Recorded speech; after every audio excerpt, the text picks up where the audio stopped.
बिस्मिल्लाहिर्रहमानिर्रहीम। नाज़रीन असबाब से मैं हूं इकबाल इंडिया। नाज़रीन, जिस तरह से इंसानों की, जानवरों की आदतें, फितरतें होती हैं और फिर उनका डीएनए होता है, और बहुत से इंसान, बहुत से जानवर अपनी आदतों से, अपनी फितरतों से, अपनी हरकतों से पहचाने जाते हैं। बिल्कुल इसी तरह माशरों की, इलाकों की, गाँवों की, मुल्कों की भी फितरतें होती हैं, इनका भी डीएनए होता है। आपको ये बात सुन के हैरत होगी कि हमारे मुल्क का जो डीएनए है वो किस तरह से मैच करता है और कितने लो लेवल से लेकर टॉप के हाई लेवल तक जो आदतें, फितरतें, डीएनए हैं वो एक जैसे हैं। अक्सर मैं बात करता रहता हूँ कि हमारे मार्केट के अंदर एक प्रॉब्लम है। वो किसी भी शहर की, पाकिस्तान की मार्केट हो, यहाँ की हो, कश्मीर की मार्केट हो, ख़ास करके ये जो सब्ज़ी वाले हैं, दुकानदार हैं, होटल वाले हैं, रेहड़ी वाले हैं, इनके यहाँ जब आप कोई चीज़ लेने जाते हैं तो आपने देखा होगा कि मोस्टली सब्ज़ी की दुकानों पे या फल फ्रूट की दुकानों पे एक रेट लिस्ट लगी होती है,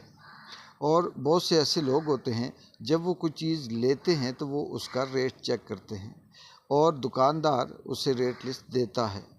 और फ़र्ज़ करते हैं कि आप वहाँ वो चीज़, सब्ज़ी, फल फ्रूट ले रहे हैं और अचानक छापा पड़ जाता है इंतज़ामिया का, तो वही सब्ज़ी वाला जल्दी से क्या करेगा कि एक और रेट लिस्ट निकाल कर वहाँ रख देगा। और आप हैरान होंगे कि ये क्या, मेरे लिए रेट लिस्ट अलग है और इंतज़ामिया या एसीडीसी को दिखाने के लिए रेट लिस्ट अलग है। और बाद में पता चलेगा कि हाँ, वाकई ऐसे ही है, क्योंकि जो इंतज़ामिया ने रेट लिस्ट इशू की होती है उसमें रेट थोड़े कम होते हैं, और जो आपको जिस चीज़ रेट लिस्ट पे सब्ज़ी या फल फ्रूट दिया जाता है उसमें रेट्स ज़्यादा होते हैं। अच्छा, इसको बिल्कुल इसी तरह से कि देखिए ये कितने लो लेवल की बात है, और यही वाला डीएनए अब टॉप लेवल पे भी इस्तेमाल हो रहा है। पाकिस्तान की सियासत जिस तरफ चल रही है, ये जिस तरह से है, बदकिस्मती है कि कुछ अरसा 70-80 साल, 70 साल, 75 साल वो हमसे छुपी रही, और हम सोचते रहे कि सब कुछ सही है, अभी तरक्की हुई, कल तरक्की हुई, हम बहादुर हैं, हम ज़हीन हैं, हम बहुत अच्छे हैं, हम ऐसे हैं, हम वैसे हैं, हमारे यहाँ जमहूरियत है, इस्लाम है, मज़हब है, कानून है, आइन है, ये सारी चीज़ें हम समझते थे, मतलब कि सही है, सही है। लेकिन अब समझ आई कि ना कानून है, ना आइन है, ना जमहूरियत है, ना कुछ सच है, कुछ भी नहीं है। अब यहाँ पर इमरान खान जो पाकिस्तान की सबसे बड़ी सियासी जमात का लीडर भी है, साबका वज़ीर आज़म भी रहा, और इससे बढ़कर पाकिस्तान और दुनिया भर में उसकी एक पहचान है, वो सोशल वर्कर भी है, वो कैंसर हॉस्पिटल का भी मालिक है, वो नमल यूनिवर्सिटी भी उसने बनाई, और इसके अलावा भी और बहुत से ऐसे काम उसने, क्रिकेट का वर्ल्ड कप, ये सब आप जानते हैं।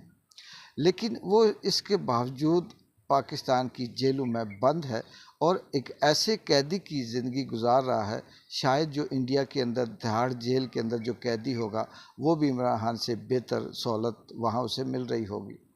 अच्छा, यहाँ पर जो दूसरी बात है, ख़ास बात जो करनी है, वो ये है कि पाकिस्तान में बहुत अरसे से पहले तो हम बलूचिस्तान को समझे नहीं, अब समझे तो हमें पता चला कि बलूचिस्तान की दुश्मनी या बलूचिस्तान से नफ़रत की असल वजह बलूचिस्तान की आवाम नहीं है, बलूचिस्तान का वो टैलेंट है, वो सलाहियत है जो ज़मीन के नीचे दफन है, जो मादनियात हैं, जो उसकी कीमत है, जो उसकी ज़रखेज़ी है, वो बलूचिस्तान को लेकर डूब गई। इसी तरह से केपीके के हवाले से भी अब सामने आया कि केपीके के अंदर भी बहुत से मिनरल्स हैं, बहुत से मदनियात हैं, बहुत सी ऐसे ख़जाने हैं जो पाकिस्तान अगर कहीं उसे पॉजिटिव यूज़ करे तो वो पूरी दुनिया को खिला सकता है, कर्जा भी मुका सकता है।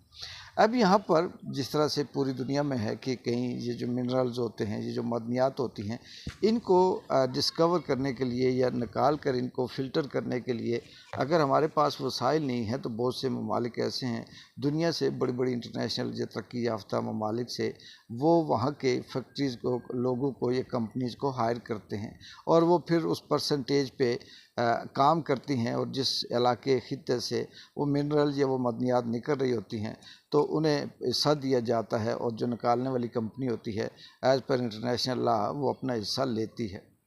اب یہاں پر بہت دنوں سے، بہت عرصے سے منرل مائنز جیسے بل کے حوالے سے بات چل رہی ہے، تو نئی بات جو KPK کی تھی وہ سامنے آئی کہ اس کے اندر بھی ایسا ہے۔ پھر یہ بتایا گیا کہ یہ جو اس کا ٹھیکہ ہے وہ ایسی کمپنی کو یا ایسی ملک کو دیا جا رہا ہے جو 50% بھی نہیں بلکہ زیادہ خود لے جائے گا، اور وہ بھی ایسے ادارے کے ہاتھ میں ہوگی کہ عوام یا اس خطے یا صوبے کے لیے کسی قسم کا اس کا کوئی فائدہ نہیں ہوگا۔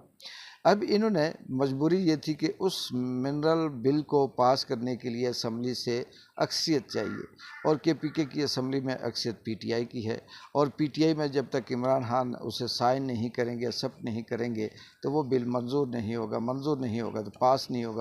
ہوگا تو پھر وہ یہ کچھ کر نہیں سکتے۔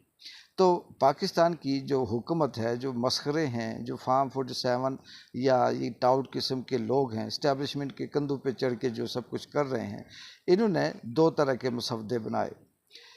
بلوچستان کے اندر بھی جو مدنیات کے حوالے سے ہے وہ دو مسودے ہیں، اور KPK کے حوالے سے بھی جو مدنیات کے حوالے سے ہیں دو مسودے ہیں۔ ایک مسودہ وہ ہے جو عمران خان کو دکھانے کی یا باہر بیان کرنے کی کوشش کی جا رہی ہے، جس مسودے میں یہ ہے کہ یہ منرلز، یہ جو بینیفٹ ہے یہ زیادہ سے زیادہ صوبے کو جائے گا، پاکستان کا فائدہ ہوگا، اس میں صوبہ ترقی کرے گا، اور صوبے کی اجازت کے بغیر یہ چیزیں باہر نہیں جا سکتی۔ لیکن جیسے ہی یہ مسودہ فرض کرتے ہیں کہ بڑا خوبصورت ہے، تعمیر و ترقی والا ہے، پیسے ہیں، اسے سائن کر کے مان لیا جائے گا، تو اس پہ عمل کرنے کے لیے وہ دوسرا مسودہ نکال دیا جائے گا جس میں یہ لکھا ہوا ہوگا کہ اس خطے کے اندر یا اس صوبے کے اندر جو مدنیات زمین کے نیچے جو منرلز ہیں ان کا 20% صوبے کو ملے گا، باقی 80% جانے وہ کمپنی جانے اور ان کو ٹھیکے دینے والے جانے۔ یہی حال کوئٹہ کا ہے اور یہی سیم KPK کا ہے۔ اب یہاں پر یہ دیکھیں کہ کتنی بڑی دو نمبری ہے، کتنی بڑی فطرت ملتی ہے، عادت ملتی ہے، DNA اس ملک کی، اس عوام کی نیچر کا ملتا ہے کہ سبزی والے سے لے کر پاکستان کے ٹاپ ریاست کے جو مالک ہیں ان تک ایک ہی طرح کا ایکشن، ایک ہی طرح کا اسکرپٹ ہے۔ یہ سبزی سستی اور مہنگی بیچنے کے لیے دو طرح کے بل رکھتے ہیں، اور ملک کو بیچنے اور چلانے کے لیے بھی دو طرح کے مسودے بنائے جاتے ہیں۔ جہاں انہیں حکومت کہیں پھنستی ہے تو وہ ایسا مسودہ لاتی ہے جس میں سب کچھ اچھا اور بہت خوبصورت نظر آتا ہے، دودھ اور شہد کی نہریں اس میں سے لکھی ہوتی ہیں، لیکن مسودے کے نام سے اوکے کر دیا جائے کہ ٹھیک ہے جی اسے پاس کر دیا جائے، بعد میں کس نے دیکھنا ہے۔ اور اس میں جو دوسرا مسودہ جس پہ عمل کیا جاتا ہے، جب ریاست اپنے اثاثے یا اپنے جو وسائل ہیں اس کو جب بیچتی ہے تو وہ اس مسودے سے جس سے اسے فائدہ ہوتا ہے۔ پھر بعد میں آپ کو پتہ ہے عدالتیں بھی کمپرومائز ہیں، ججز بھی کیا فیصلے دینے ہیں، کسی اور نے کیا دینے ہیں، یہ سب آپ کے سامنے ہے۔ یہ ہے اس ملک کی اصل صورتحال، اور اس سے ہم اندازہ لگا سکتے ہیں کہ ہم سوچ میں کتنے گرے ہوئے ہیں اور کتنی کم ظرفی اور کتنی دشمنی کر رہے ہیں اپنے ملک کے ساتھ، اپنی عوام کے ساتھ۔ اقبال جنجو کو اجازت دیں، اللہ حافظ۔